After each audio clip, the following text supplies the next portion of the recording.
Harold Ramis is here. He began his career as a writer and performer at Chicago's Second City and later with Canada's famed SCTV.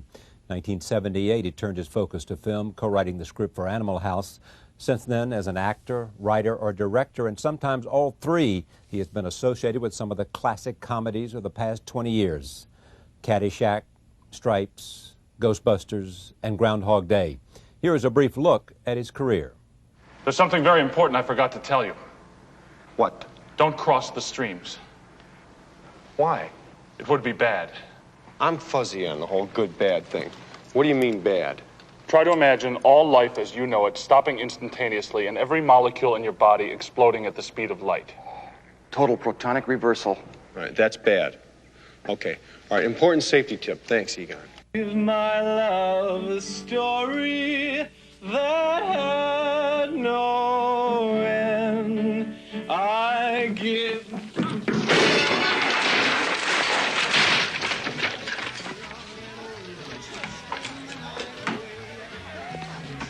Sorry.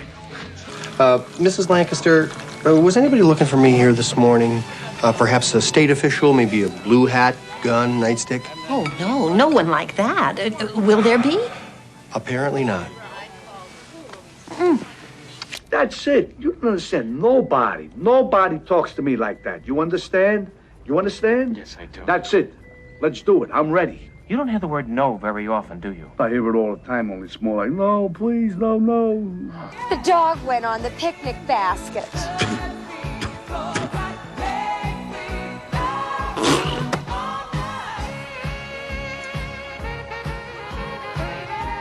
You're up to something.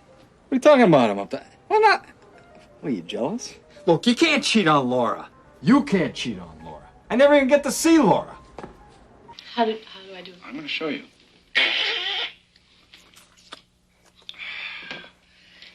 I was born to love you. I was born to lick your face. I was born to rub you. But you were born to rub me first. His latest film, Bedazzled, is a remake of the 1967 cult classic, and here is the trailer for the film. Nobody gets it totally right away. That's why you get 7 wishes.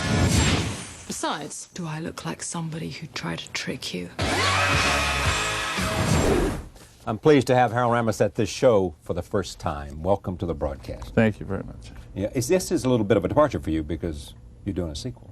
Not a sequel, a remake. Yeah, well, I did one sequel that was not a good thing to do. We did a second Caddyshack that I was involved in. But, yeah, it's and what, you just soured, did you say never again after that? Pretty much. But yet, sometimes it's irresistible. Bob De Niro wants to do a sequel to Analyze This, but I'm not sure. We're all waiting to see. Are you tempted by that? I'm tempted because it was a great experience the first time around, but we're all taking the attitude, let's see if we get a script that's worth doing, and then some people just commit to sequels right off the bat. We were not doing that. But as a remake, you know, I love the original film Bedazzled, and the Faust myth is so deeply ingrained in our culture. I thought this is a great platform for a comedy. Yeah. And casting?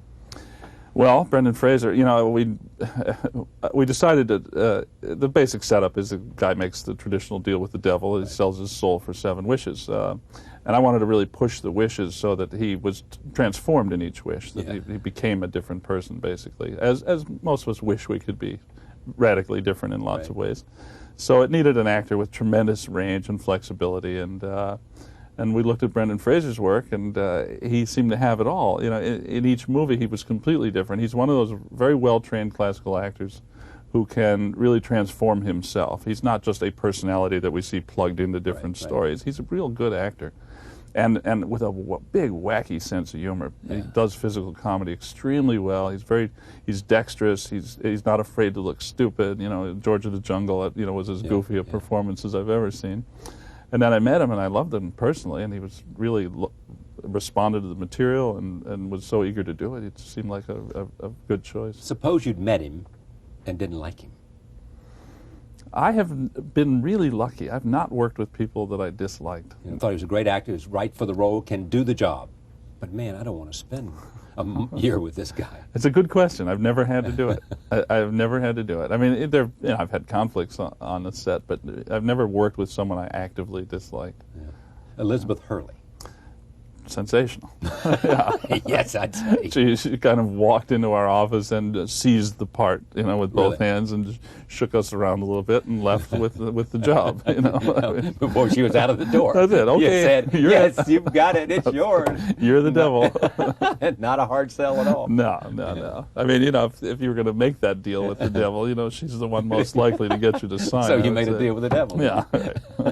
Now, did you consult with Stanley Donen and all those guys? No, we didn't. We thank him in the film. Peter Cook is gone, and Dudley Moore is in very poor health. He's not. No, it's can't very be. sad. Yeah. So there was really no one to talk to. We started working with Larry Gelbart, who knows Stanley Donen. Larry's of another generation and very talented, experienced writer. Very talented. Yeah. So that Larry was our connection to the past in a way, but we really wanted to depart from the original film. Take a look at this. This is where Brendan Fraser asked Elizabeth Hurley if all she thinks about is sex. No, there's also honesty and hard work and caring about people and doing good for somebody else. Oh, you're just a big Boy Scout, aren't you? Now, when you work with her, are you directing more than usual because she doesn't come with the same kind of acting experience that Brendan Fraser did?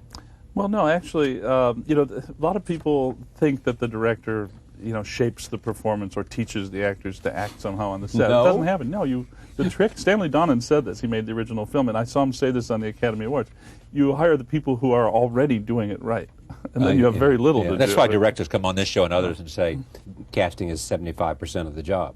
Yeah, because, these actors are very talented, and when someone clicks in a audition or in a reading, you really know it, and there's minor adjustments you may want to make. And a nice part of the job is not getting the fundamentals right. It's finding the little grace notes, the little additions that really. Yeah, but you know what you want, so sometimes you might say, well, can you make it loud, or whatever you guys say. Yeah. Well, I had an actor, I once told an actor, I asked him if he could do it faster. He looked at me and said, faster is not a direction. And I said, all right, well, I think your character is feeling a little more urgency at this point. He said, I don't get that. Yeah. Faster is not. Yeah. Now, were you intimidated, or did you? No, every actor Was this speaks, a friend? Well, it's someone I like. Yeah. Every actor speaks a different language. And sometimes you forget that this actor has a psychological approach, and you really need to talk about motivation or circumstances. And another actor is very just mechanical, faster, bigger, smaller. Do you have any sense of this business about who's funny and who's not funny? And Bill Murray. Yeah. Is that something he learned, or is that something he was born with and enhanced? Well, there are a lot of theories have been written about the comic spirit in people, and there's the Freudian explanations of it, and they say that funny people perceive their mothers as being troubled, and they spent their early childhoods trying to amuse their mothers, trying to lighten their load. Is that what they say? Yeah. And you buy that or not? I think that's your first audience, is your mom in the kitchen, doing something goofy and making your mom laugh. And so you're trying to make her happy and laugh. Yeah, right. Or make her love you, one or the other. Yeah, probably. It's all rolled together. And other people talk about the absurd child syndrome. That children perceive that they perceive insanity in the world, right? We're told things as children that are clearly not true. As soon as you open your eyes and look at the newspaper, we're told policemen are good. We're told that bad people go to jail. And then kids, they're not blind and deaf. They see, well, not all policemen are good. They're indicting all these policemen, or innocent people are being executed in jail. So the child has two choices. This is the small child. Either I'm crazy, or the world is crazy. Now, the kid who decides that the world is crazy, he now has two choices. He can be crushed by that, or he can find the comedy in it. He sees it either as tragedy or comedy. Once you've decided it's comedy, you're an absurd child. That's great. Yeah. So I think Bill is one of those absurd children. Speaking of that, here's Caddyshack. Take a look. This crowd has gone deadly silent. Cinderella story, out of nowhere. A former greenskeeper now about to become the Masters champion. It looks like I'm a wreck. It's in the hole! That's great. It is amazing, isn't it? Yeah. He improvised that speech. Is that right? Oh, yeah. All it says that's what you were talking about. Yeah. I said to you off camera, who's the best improviser? And you said, Murray. Bill Murray, yeah. All it says in the script is Carl is lopping that heads off flowers with a grass whip, which is exactly what he's doing. That makes that brilliant. That So makes it just brilliant. we went to shoot it, and I said, I had been jogging. It doesn't look like I jog. But in order to motivate myself, I always did the announcer. He's coming into the stadium. He's a full, 100 yards ahead of the nearest runner, and the crowd's cheering. And so I said to Bill, do you ever do that when you're playing sports? He said, say no more. He said, that's all you need to say. He did that. He did that. Just, One take.